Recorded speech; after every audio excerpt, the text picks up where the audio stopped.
BassResinator here. I'm gonna I have these two molds, got them from BB Craft, and they are ginkgo leaves. And I'm gonna do one ginkgo leaf with alcohol inks. You can't get these anymore. This is from US Art Supply. They're big. I mean, they're 30 milliliters in each bottle. They don't, either they're out of supply or they're not making them anymore. I don't know which. But they're good color. So I'm going to use 3 different colors. In order to do something similar, this side, this is going to be alcohol inks. This side is going to be mica powders. Different pours, different style of thing, alcohol ink as opposed to powders. But in order to try and get the 3 different colors, because this is a lighter green, medium green, and then a dark green. And so what I thought I would try and do is using, and I'm going to use these Unicorn Art mica powders. And this is sage green, which is a light green. And then the glitter teal, which is a middle. And then from Let's Resin, it's olive green, which is a darker one. And I'm going to have to move quickly. So I'm going to mix up the resin and have at it. So I'm going to explain it. I'm going to use the 1 hour epoxy from Promise. So that's why I'm explaining it all right up here in the front. Because if I start explaining while I'm trying to do it, oh, disaster. It'll set up on me and it won't work. So I'm going to have to mix up about 7 ounces of resin. And what I'm going to do with the alcohol inks is I'm going to drop the alcohol onto the mold and then pour the resin in and just let it do its thing, which is kind of cool the way it works because it'll push it all out and then it'll come back and fill it all with color.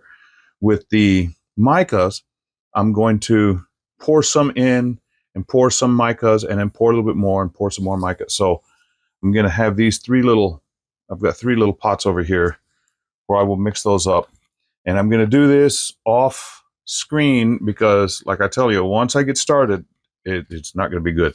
Now, if you look at the title, it might not make that much sense. Now, here in the United States, there is an insurance company called Geico. And their mascot type creature is a gecko. And the gecko from Geico, and they sell insurance. The ginkgo is a type of insurance too. It is a type of tree that can actually flourish in an urban environment, especially an urban environment where there's a lot of pollution.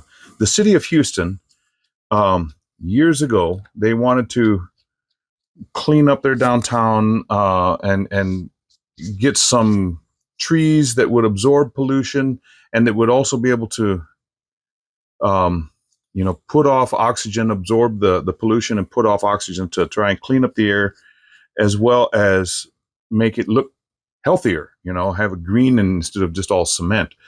And so they searched and they found out that the ginkgo tree would work. And if you go to the city of Houston, there are ginkgo trees in the middle of boulevards and stuff, which is kind of cool. So it is a type of insurance, an insurance against pollution and an insurance to grow in an urban environment. So it's not the same type of insurance. But all of that to say, I'm going to hurry getting this resin and try not to do it too fast where I've mixed a bunch of bubbles in there. But I'm going to work fast and furious and get these over here. Fast and furious and but do it well, if that makes sense. Okay, I'll be back shortly. Okay, I got the sage green here, the glitter teal here, and the olive green there. Now let's get lime green. I want around the outside.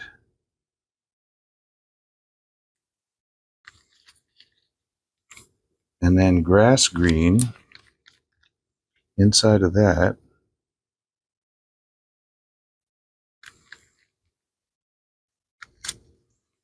And then the deep green.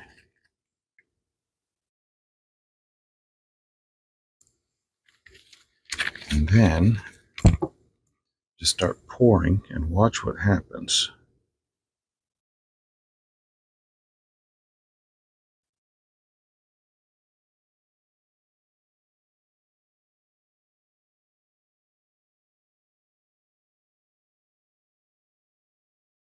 It goes down and then it comes back up and it fills up. Okay, now pour some of this over here.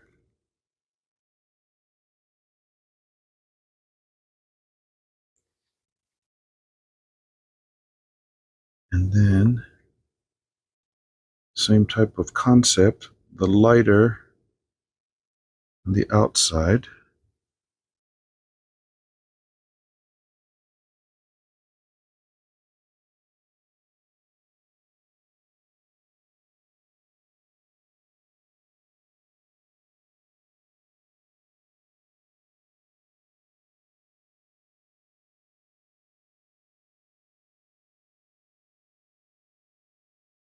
And then a little bit darker inside of that.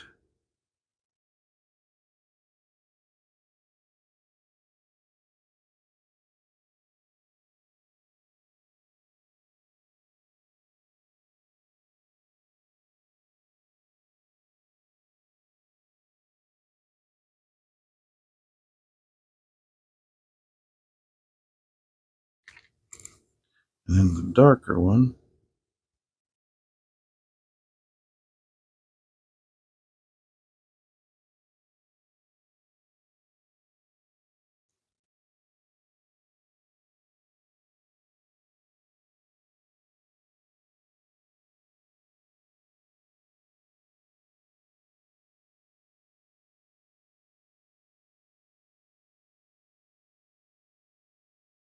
I was sort of hoping some of that dark would go down into the branch, but it's not going down there.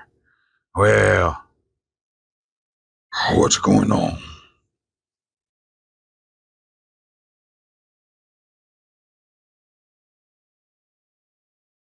Oh, look at that. That's called the push. Look at this one, what it's doing over here.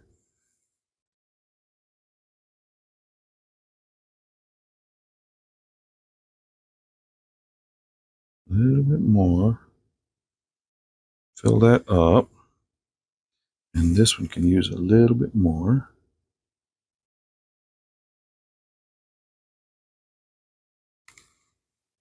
And I calculated just the right amount.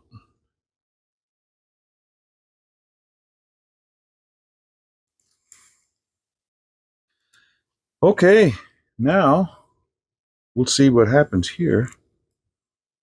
You know, I probably shouldn't have put that clear down first, but you know.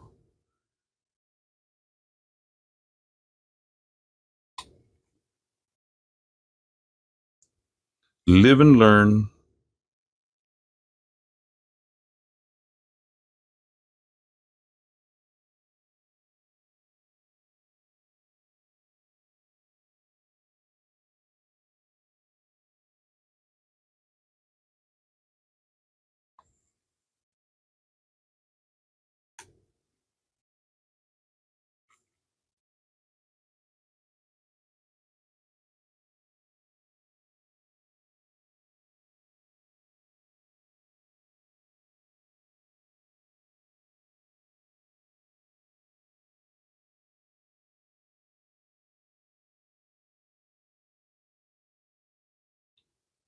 Don't know what that's going to do, but I'm using I'm using all the resin.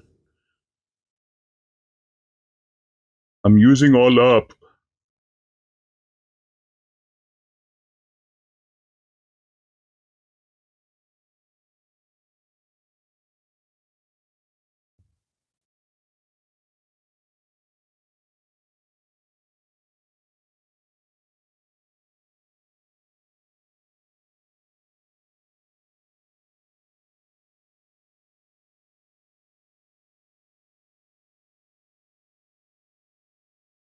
Okay, there be that.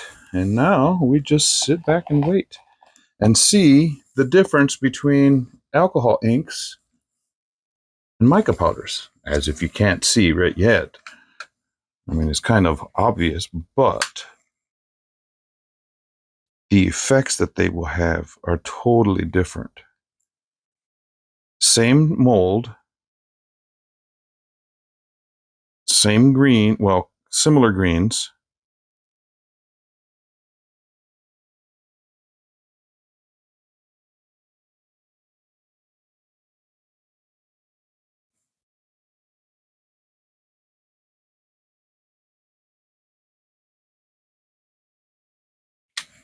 That one's already, that, this is still fluid. This got thick. And I think it's because of that alcohol ink. Well, cool. Well, we'll see what happens later on. Bye. Okay, I'm back. These are cured up. I had no clue how difficult they were going to be to get out of the mold. So instead of struggling online or on the video to show you, I did it off camera. See, those stems are kind of long, and I wanted to make sure that I could get them out without messing them up. You better make sure if you use this mold to make sure it's completely cured, because if you don't and you pull that stem out, it's going to stretch it and look really kind of weird. Now, I'm going to have to go around the edges on the backs of these to take off that sharp edge where it was pulled away from the mold. But look how that alcohol ink, it went down and then it starts pulling back up. When I poured the clear in, it pushed that alcohol ink all the way to the edges, and then as it cured, it comes back to the center. Now the other one, this is with the mica, and I poured a little bit of clear in, and I shouldn't have because it got that stem, and then the green never got all the way down in there.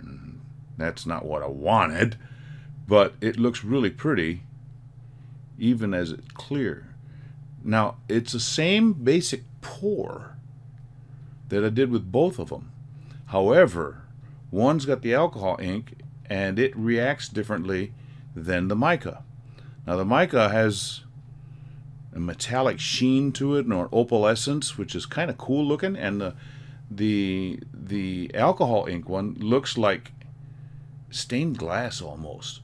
You know, like I don't know if any of you had grandparents that had those colored vases, greens and blues and purples.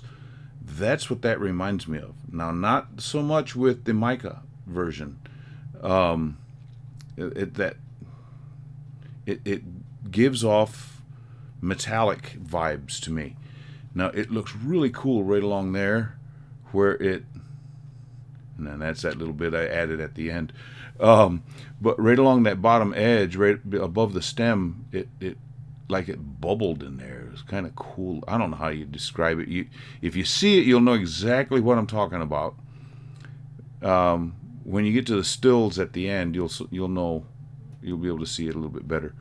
But yeah, I'm really happy with how these turned out. The molds I got from BB Craft, and both of them came. It comes as a pair, so it makes it kind of nice. Now these are trays, and you can put whatever you want in them. They're about 5.5 inches wide, and you can set it however you want. You can use it as a tool. You can hold stuff, or you can use it as a fan. It works perfectly. You remember we used to go to church, and before they had AC in churches, they would have fans in the backs of the pews. So, and it always was the ladies, or the kids. The kids, we always grabbed them too, but ladies would just sit there fanning the whole time. The men just toughed it out, I guess. But these actually work as a fan. They're big enough. They do move the air, but you can use them for whatever. You can use them as decoration on the table or on the mantle, or put things in them, rings or keys, or if you have wrapped candies, you can set them on there as a cool display piece, you can actually make them work as coasters. They would work.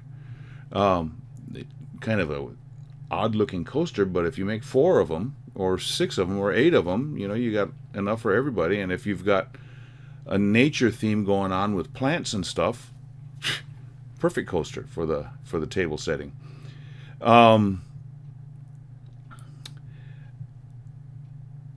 got good news. Um, we're over 2,000 subscribers now. I didn't know how long it was going to take. That last 10 took forever to get there, but now we're sitting right at 2,000. And the algorithm that YouTube uses, that number may fluctuate a little above, a little bit below, but we have reached 2,000 now. So pay attention to details for the giveaway that will be coming soon. If you are one of the lucky ones who is one of those 2,000, I really appreciate you. Thank you so much, subscribers. 2,000 strong. Wow. If you're not a subscriber, it's really easy. You just click on the little subscribe button below, and right next to it, there's a little bell icon popping across the screen right now. Click on that, and anytime you well, it's a notification tool, so that if I do anything new, then you'll be notified of it. But something else that I have just started is channel memberships, and I'll look in the community tab or on the channel, and you'll see more details on that, and I'll be talking about it more as we go on into the future. It's $1.99 or $2.99. There's 2 different levels, and there's going to be all kinds of cool things that are available to you that are not available to everybody else that participates. But anyway, more to that in the future. Now, I've got these 2 right here. I'm going to do 2 more and do different technique, and you'll see them in the stills. So stick around for the stills. Thanks for being here.